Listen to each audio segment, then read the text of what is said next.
My name is David Adams, and I'm here with my friend Professor Paul Goddard. Paul and I have had a few conversations recently about science in general, also about COVID, and I'm delighted to be able to interview Paul today to cover in more depth and to address more formally the content of our recent conversations. Since I last interviewed you, Paul, a lot has happened. Yes, David, it really has. People are still dying from COVID. How would you summarise events? Well, you're absolutely right that people are still dying from COVID and that millions have died from COVID. Summarising the whole pandemic is an interesting thing to try and do. But if I take it right back to the beginning, I've got to state, as I said previously, that this was a virus made in a laboratory. And it really starts there. So,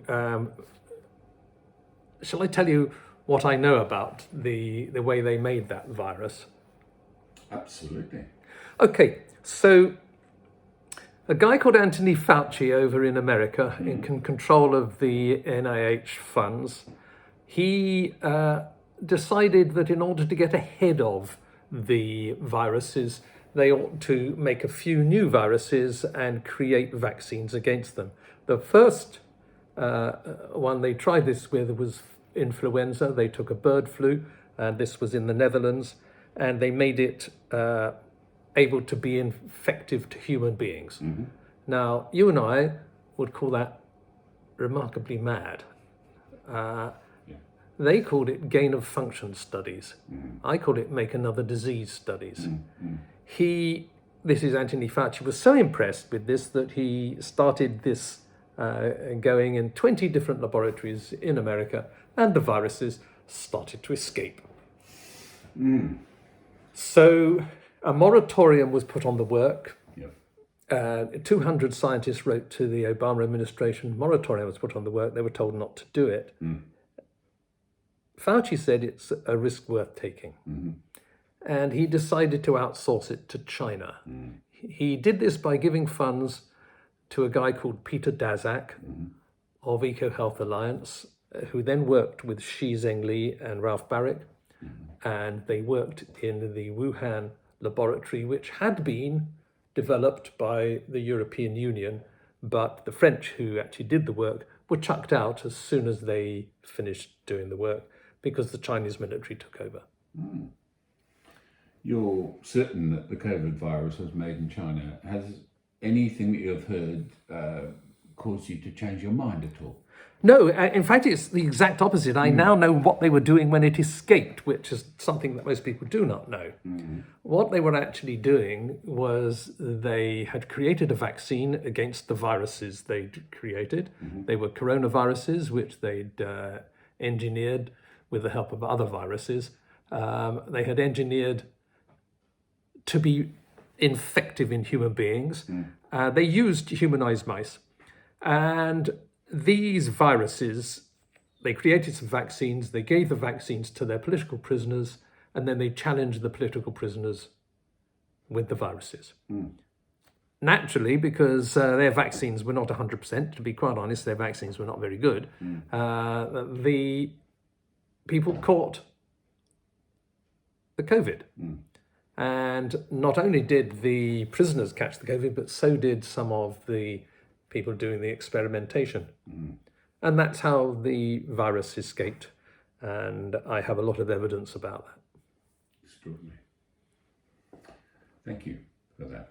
Yeah. You were mentioning that when this took place, there could have been an isolation of Wuhan. There could have been an isolation of travel from China. Yes, absolutely. There could have been measures that could have been taken that were not.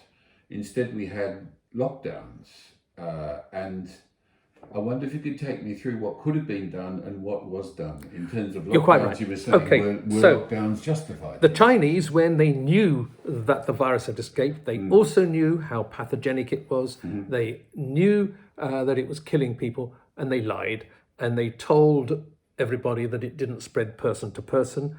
And anybody in China who disagreed with them, they locked them up, and some of them mysteriously disappeared or just died. So, Paul, the reason for that lying and for that deception, is it to do with the Chinese mentality? Is it to do with the regime?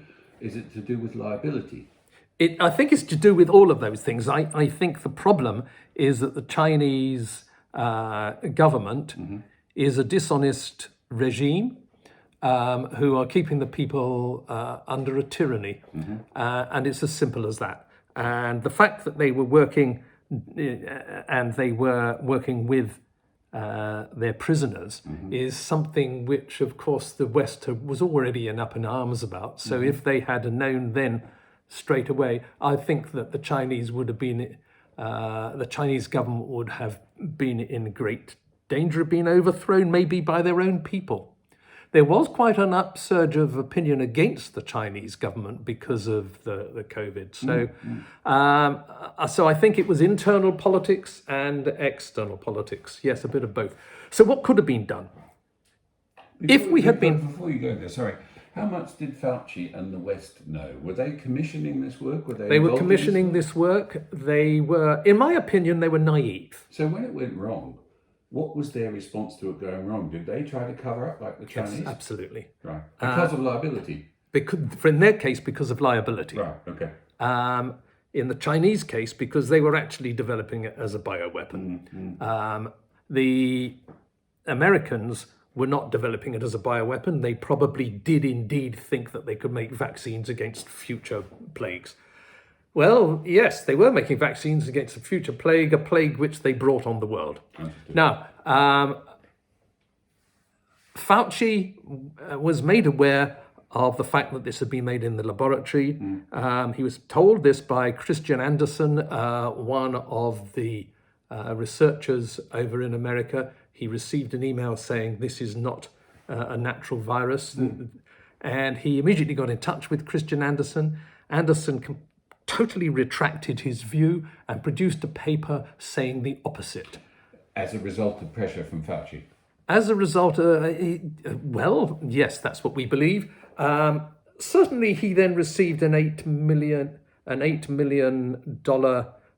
grant from Fauci and an institute set up in his name. Remarkable coincidence. Oh, well, as far as I know, it's purely a coincidence. Does the email from Anderson to Fauci still exist? Yes, that one still exists. Some of the emails don't exist, or they've been retracted or redacted. They've been played around with. Some of the papers in which the work I'm talking about was described have been altered or removed. The entire index of coronaviruses which the Chinese knew about was taken down in the October of 2019, just at the time when it would have been very useful for the world to know about it. Taken down, so it no longer exists? It probably still exists in the hands of the Chinese, but it is not available to the West. Extraordinary. Thank you. We were going on to talk about once the cat is out of the bag. Okay, so then the lockdowns occurred. And you could ask me, were they justified? Was it a good idea? I would say in retrospect, obviously it wasn't justified and it wasn't a good idea. But at the time, we didn't know that because we were not given the information. If we'd been given the correct information, we would have stopped the Chinese students all arriving here for the Chinese New Year of 2020. We would have quarantined the Chinese. But we weren't told. And of course, they were going all over the world. It is interesting because the Chinese themselves quarantined Wuhan, but they actually kept open the motorways going to the airports and they allowed total travel out of China. For anybody who knows, as a layperson, about infection and transmission of disease, this seems bizarre. It was totally bizarre. We were led to believe that the Chinese had managed to lock it down by just saying people must stay in their homes. I don't believe they managed to do that at all. I think they were much more vicious than that. I saw pictures of people being chased and caught with nets and things like that. That is not the way that we conducted the lockdown.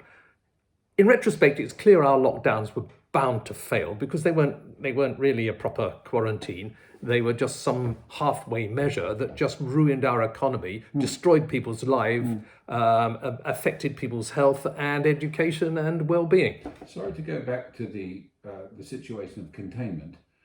It seems remarkably naive to allow that travel from an infected country and from an infected area. I thought it was incredible. Now, that's the first time that you've related to me like that. Yes. I'm shocked. Yes. I don't quite understand that action. I also don't quite understand if it's as clear cut as you say. We don't see people being culpable for this and being disciplined for it. More than discipline, there should be people in jail. Yeah. Okay. Yeah. So the lockdowns, now that this had happened, were not justified. What should have happened, you've said what should have happened, but again, the cat's got out of the bag again and again and again. So then what can you do once this level of infection has taken place, place worldwide? So what you should do is look at precedent, look at the plans that had already been made to control such things. Absolutely. And usually when people have viral pneumonias, which is what this was, we doctors have a panoply of drugs that we used. But the chief medical officer came out in this country and said, you are not to use them. Because we don't know what this is. Well, this is stupid and was, again, reprehensible. And the chief medical officer, Whitty, and Hancock, they should also be put in jail, in my opinion. Certainly, it needs looking at because it's a form of negligence. Yes, absolutely. Because they got it utterly, utterly wrong. And it's not as if they weren't warned. I, for one, wrote to the BMJ and a letter was published in which I pointed out that repurposed drugs are very useful, and that is how medicine normally goes ahead. Yep. We saw nothing wrong with people doing trials, but if the people were not going on trials, then we should be allowed to use the repurposed drugs. So what am I talking about there? Absolutely. I'm talking about things like dexamethasone. They said don't use it, the steroids, other corticosteroids. I'm talking about non-steroidal anti-inflammatories like aspirin. I'm also talking about ivermectin and hydroxychloroquine. You will not find many doctors talking about these things, and that is because they have been disciplined for disagreeing with the creed they've been told to follow. And when you say the creed, you mean creed through their education and training over the years, or do you mean a creed that was evolved to cope with the COVID? The creed that was evolved to cope with COVID, in which they basically said none of these drugs work. We need vaccines. Of course, they did actually do a trial of dexamethasone, and it was very successful. So in the June of 2020, they said we should use dexamethasone. And they actually said, if we had used dexamethasone from the beginning, we would have saved 4,000 lives in Britain. 4,000. 4,000, that's what they said. But we did tell them from the beginning that they should use non-steroidal anti-inflammatories and steroidal anti-inflammatories. So we did say use steroids. And they can't hide behind that. But they have been. Not only that, they've been knighted and things like that for their wonderful work they did. We spoke in our previous interview about the culpability of the situations in elderly residential homes. We Correct. also spoke about other simpler ways of addressing COVID. I think you were speaking about vitamin D at some stage. We did indeed. And there's no doubt, excuse me, there's no doubt that the government were told how important vitamin D is in fighting infections. So what's the motivation of the government in ignoring all of this advice coming from specialists? It's very hard to understand. It is very hard to understand. Certainly, it has been suggested that if you have drugs that work, you cannot use emergency legislation to bring in vaccines. Okay. Now, I'm not saying necessarily that they even thought along those lines, but it's possible that they were, the government were told by the pharmaceutical companies, these things don't work, you must use vaccines. A bit of an influence from Big Pharma. A huge influence from Big Pharma. It's also interesting to look into who owns shares in the Big Pharma. Oh. And people in government, our government, own shares in Moderna. Yeah. And Anthony Fauci, who I mentioned earlier, he owns shares in Pfizer and Moderna and other companies.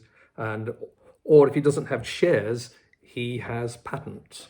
So people could say, here's an opportunity to make money from creating vaccines, big money from creating vaccines, and make vaccines the exclusive way to address COVID. Yes, and the vaccine manufacturers are still making more viruses.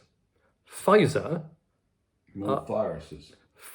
at the moment, they were caught in a sting with one of their research leaders when he said, of course, we are actually making variants of the virus in the laboratory. And they're still making these in the laboratories, and we know that the laboratories are very leaky, the viruses get out. I'm not saying that they necessarily let them out purposely. I'm not saying that. Understood. Absolutely understood. I received a letter recently suggesting that I get a vaccine against COVID. I've been vaccinated already. What's your view on vaccines at the moment? What's going on with this new request to vaccinate vulnerable people such as myself? Okay, well, the vaccine story is interesting because they're not really vaccines. This is gene therapy. We're talking here about messenger RNA in a lipid, which is then injected, supposed to go into your muscle, and from there, it's supposed to produce the antigen, and the antigen is then supposed to excite your immune response. Now, that's not a vaccine. The vaccines were either a dead virus or a dead antigen, or sometimes an attenuated virus. There's an extra stage here, which is the use of yourself. So if you put an mRNA into somebody, where does it go? Do we know? The answer's no. I wrote to Pfizer and I asked them, could they tell me about the pharmacokinetics? And I received a message, yes, we've received your letter, we will let you know in the future. They didn't know. They actually had only ever injected the lipid with some fluorescein in it, not the mRNA. So they hadn't actually done the proper research. And even the fluorescein and the lipid went round to every organ of the body. This isn't something that stayed in a muscle. If you put mRNA and it goes into every organ of the body, if it gets taken up and it alters your DNA, you've altered the person's genome. You've altered the person's nucleus of each of its cells. When will it stop? When will you stop producing the spike proteins which then act as the antigen? They don't know. They have no idea. I'm aware of some objectors to the vaccines in America, for instance, saying that these had hidden elements in them which were designed to control the recipients of them. That seemed extremely far-fetched to me because it seemed also that it was giving too much credit to the people who were doing it. You're saying from your point of view, there's accidental ramifications through doing things that are not tested properly. Correct. And so it's not, hey, we're putting something into you No, that we know is going to have an effect upon you. We know that certainly in all of the vaccines, so-called vaccines, which I have seen microscopy of, there are no hidden microelectronics, no minor little robots and no strange little things to control you. That's not to say that the vaccines are safe simply because they don't have these. You're quite right to ask me about that, but I think that it is That's a side issue which is almost not worth pursuing because it's just not true. They didn't exist. But what is true is that the vaccines are very dangerous. Indeed. And that they hid the information. Now, if you said to me, did all the companies do that sort of thing? No, AstraZeneca were very honest. They charged very little for their vaccine. And when it was found that it produced venous thrombosis, we're talking about clots in the veins, they told people. And I told people who were still going for AstraZeneca injections, I said, take an aspirin the day you're having it, just to reduce the possibility, whether it would have done or whether it would. Certainly the people that I spoke to had no trouble, but that's only a small number of people. But when we look at Pfizer, in particular, even worse than Moderna, but Pfizer and Moderna hid their results. Pfizer wanted them hidden for decades. So you're not talking about negligence here, you're talking about intent. I'm talking about criminal negligence. I'm talking about intent. It's also fascinating to know that the CEO of Pfizer sold huge numbers of his shares the day the result came out showing that their vaccine was a 95% efficient. Huge numbers of shares. Have we covered... But of course, the shares have gone up in value, quadrupled or whatever, I don't know what. Have we covered all the possible harmful effects of these vaccines? No, gene therapy have? No, not at all. I mean, what we haven't mentioned here in particular is the elephant in the room, the myocarditis. Okay. Myocarditis and pericarditis, the mRNA cause heart trouble. And people have been dropping dead from them. Yeah. Also, in the period from May to December last year, in Britain, over 30,000 extra deaths were recorded, not due to COVID. These are extra deaths, which are over the level that should be for that sort of period compared with pre-COVID times. If you look at the average for the years, we had an extra 30,000 people died. And surprisingly large numbers of those were younger people. Now, people will say, well, so what? The answer to that is we need to know precisely why. Some of that is due to lockdown and the fact that people couldn't get medical care when they needed it. But some of it is undoubtedly due to the vaccines.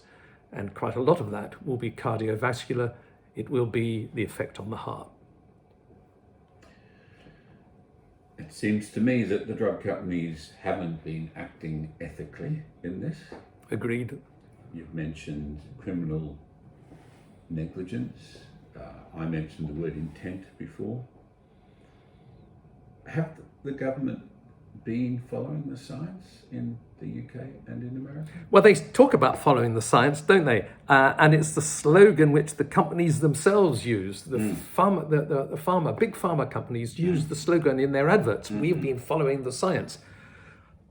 And the government was saying we're following the science. They kept saying that as if there is just one science.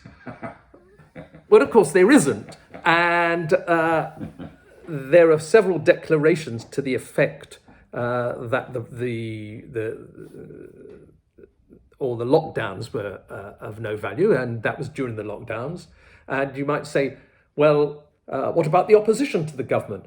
Well, they were in favour of even more lockdowns. So the answer is there was no opposition to the government. The government said we'll have a lockdown. The other side said we would have done it earlier. Useless.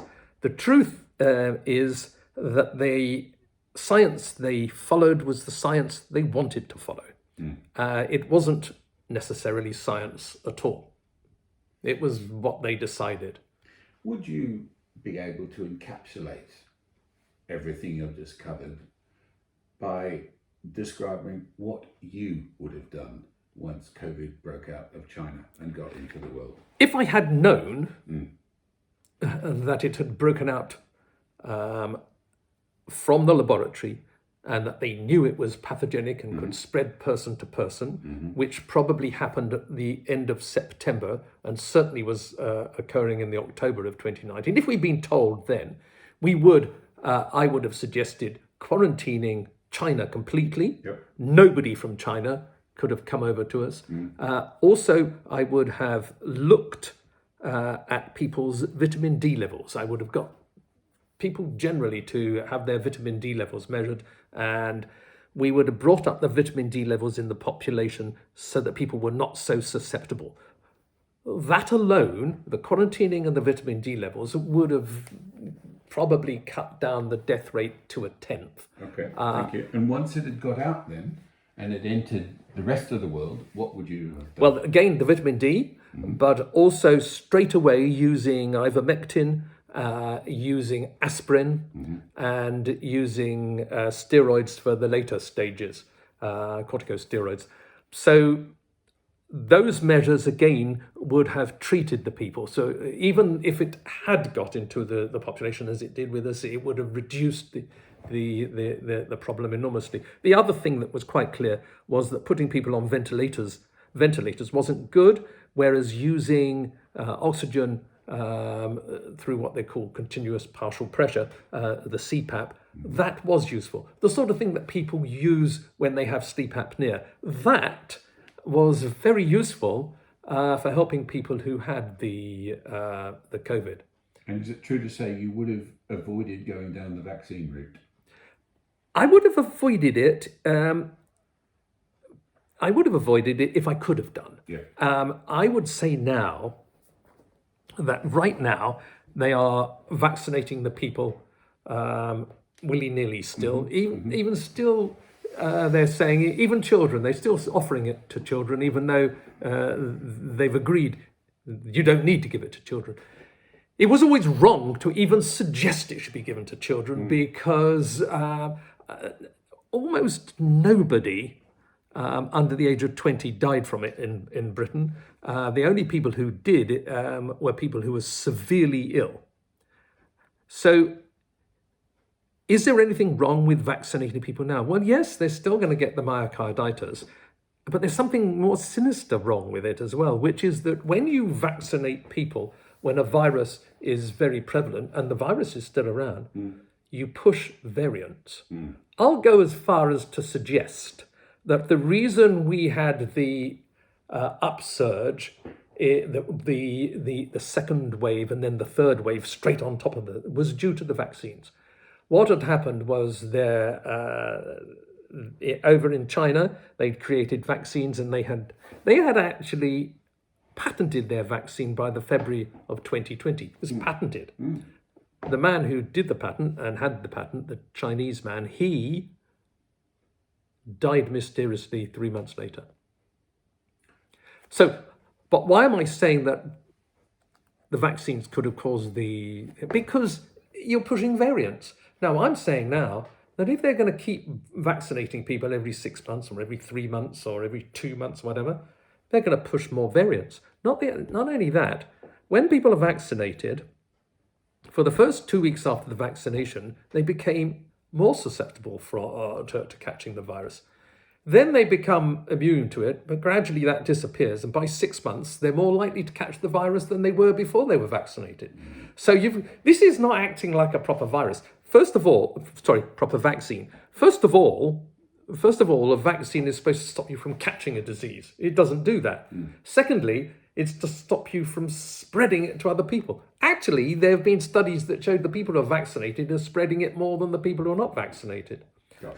And the reason, yes, it is gosh, really, but the reason for that may have been that they were allowed into big venues and things like that. I don't know the reason, but because they're being vaccinated. Because they were vaccinated, you're allowed in. Yeah. But because it doesn't stop you from catching it and even have symptoms from it, you can be vaccinated and you go and you're spreading it, whereas the other people who weren't vaccinated weren't allowed to go to pop concerts and things. So what is to be done about the situation now?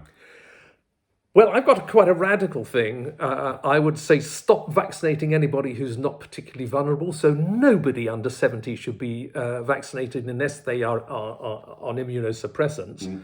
And people who are considered to have a poor immune system when they're over 70. If they're vaccinated, any of the people who are vaccinated, I think they should then be isolated for 2 weeks in order not to spread more variants. Because actually, they are the people who are a danger to the rest of the population.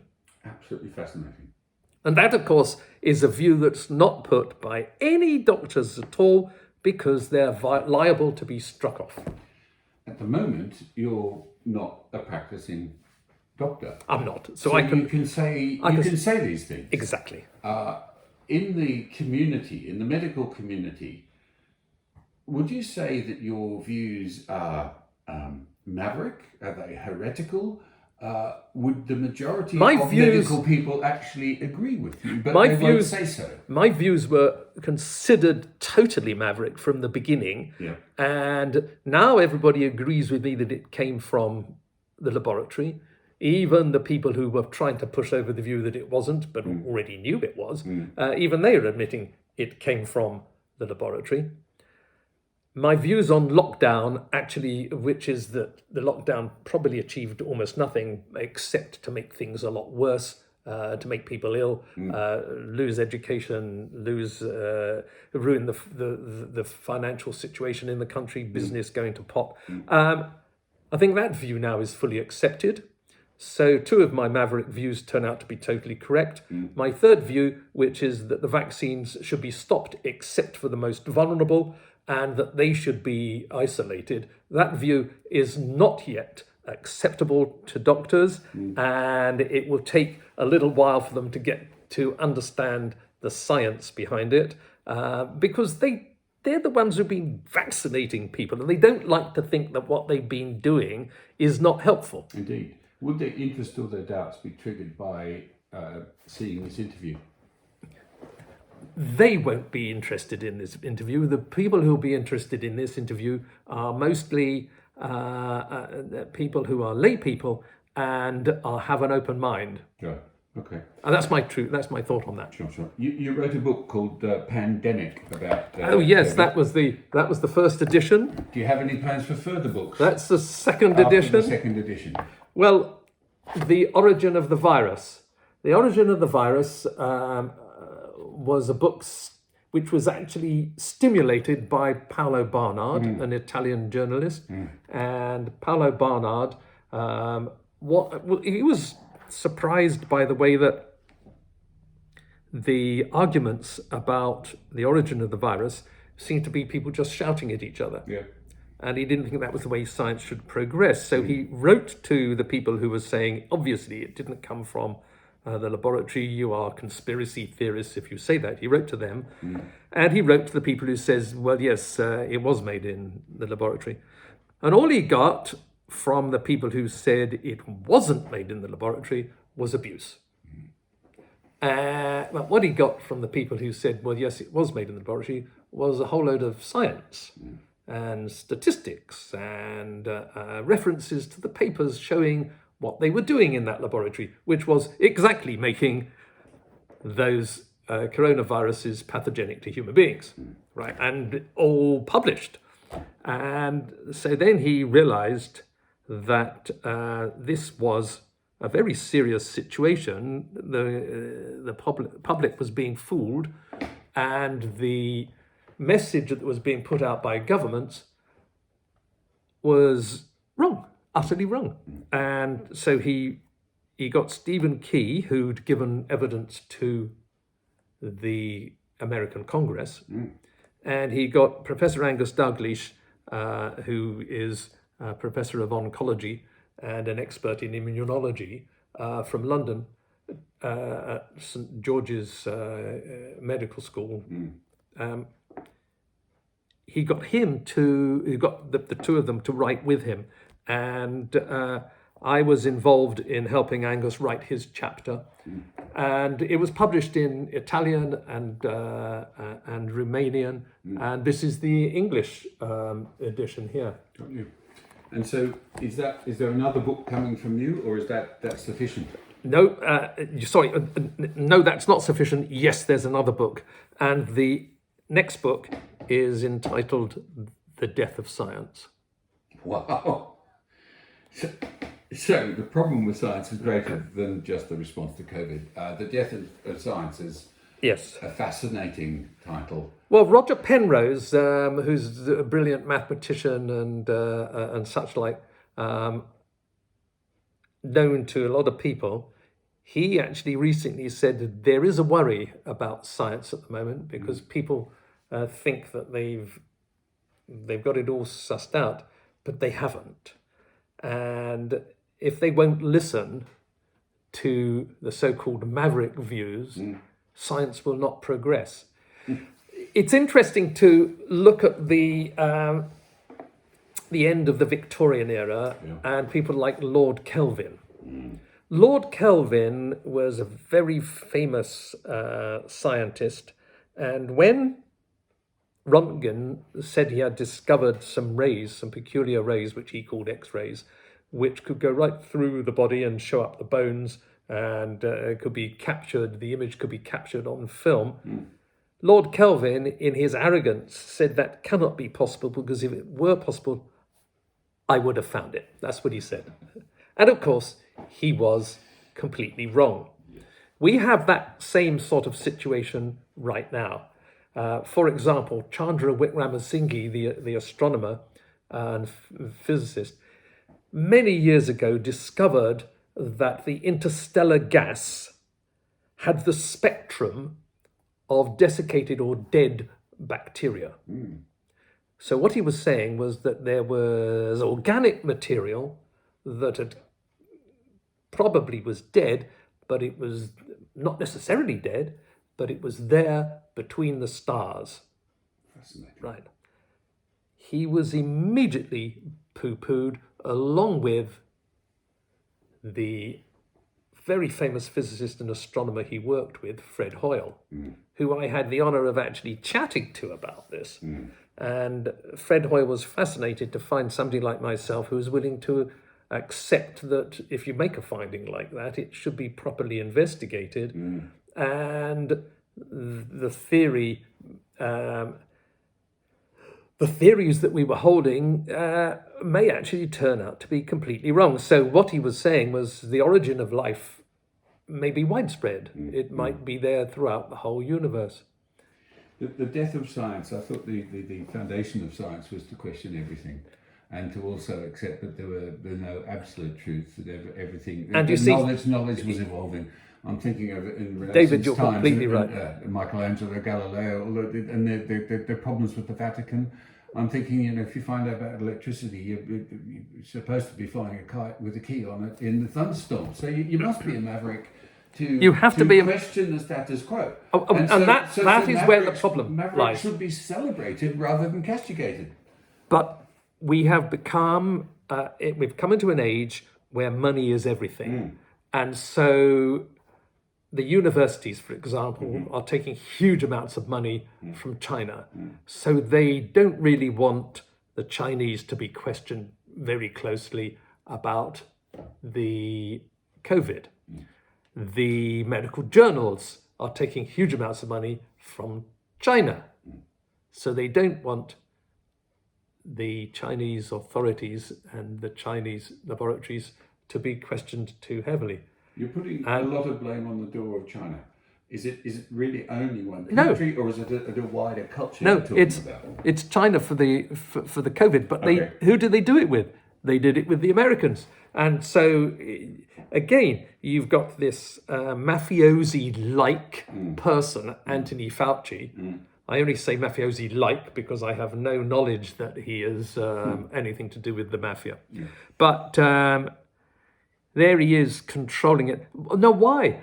Who are these people? These are people who hold the control of enormous purses. The purse strings they control are huge. The funds that these people control run into trillions and trillions of dollars. And so, yes. So Paul, money talks. It was ever thus. Why is there a tipping point for the death of science? Because, as I mentioned, back in the Renaissance, when you questioned what the Vatican said, the universities used to they just had a certain amount of money and they were happy for people to get on and do whatever research. Now, if you're going to do research, you have to give a lot of the money from the research to the university for administration. And they want you to, if you are a professor in a university, an active professor, they want you to bring in lots of money. Okay.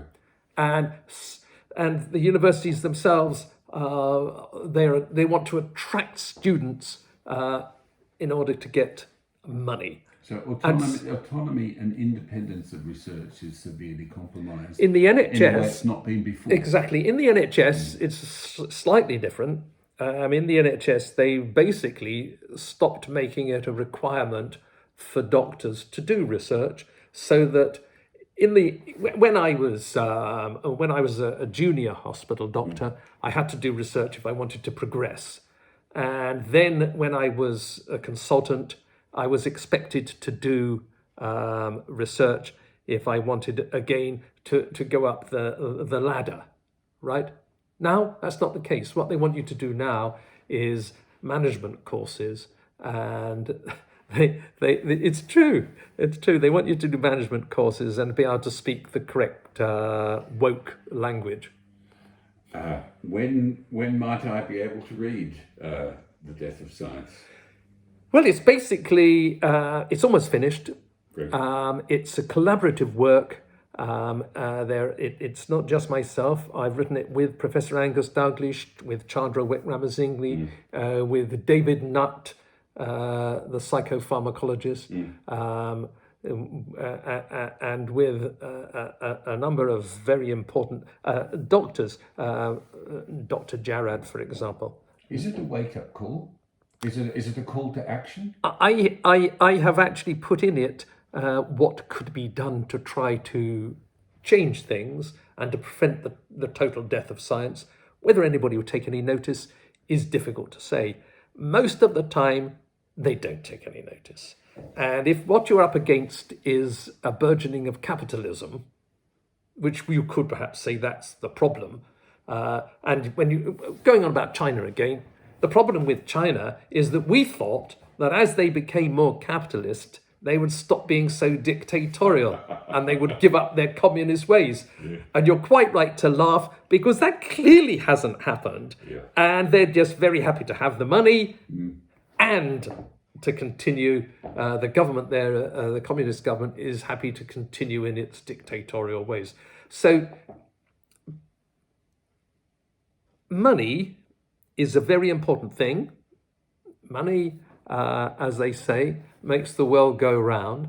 And in some ways, it is the cleanest way of rewarding people. But when money becomes the only aim, as it says in the good book, the love of money is the root of all evil. It's not the money itself, it's the love of money.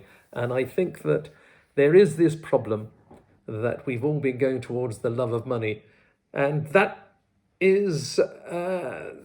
doesn't help science. That's not to say that technology won't continue, and that's another question. What about artificial intelligence and the technology there? I think that's another interview, isn't it, Paul? That is another interview, and I'd be happy to talk about that at another time. When you mention money, I'm thinking also of power. And, of course. The psychological, emotional corruption that takes place with money and power. Yes. And also of control as well. Well, I see, you're quite right. I see this as a triangle. You have power, you have responsibilities, and you have rights. And human rights depend on somebody taking power and somebody taking the responsibility. They don't exist as people think. Some people think human rights exist naturally. Of course they don't. Human rights only exist because of the construction of society. Indeed. And if the people who have the power, and that includes the people with enormous amounts of money, because they just love the power of that, if they don't take responsibility, if they load the responsibility, say, onto care assistants, and they can hardly live on the wages they get, right? Then where are the human rights? How can you have human rights when the people who have the power don't take responsibility. I hear you. Professor Paul Goddard, thank you so much for this interview. It's been fascinating, enlightening, and deeply shocking. Well, there you go, David. Thank you very much for asking me to talk. Real pleasure. Thank you.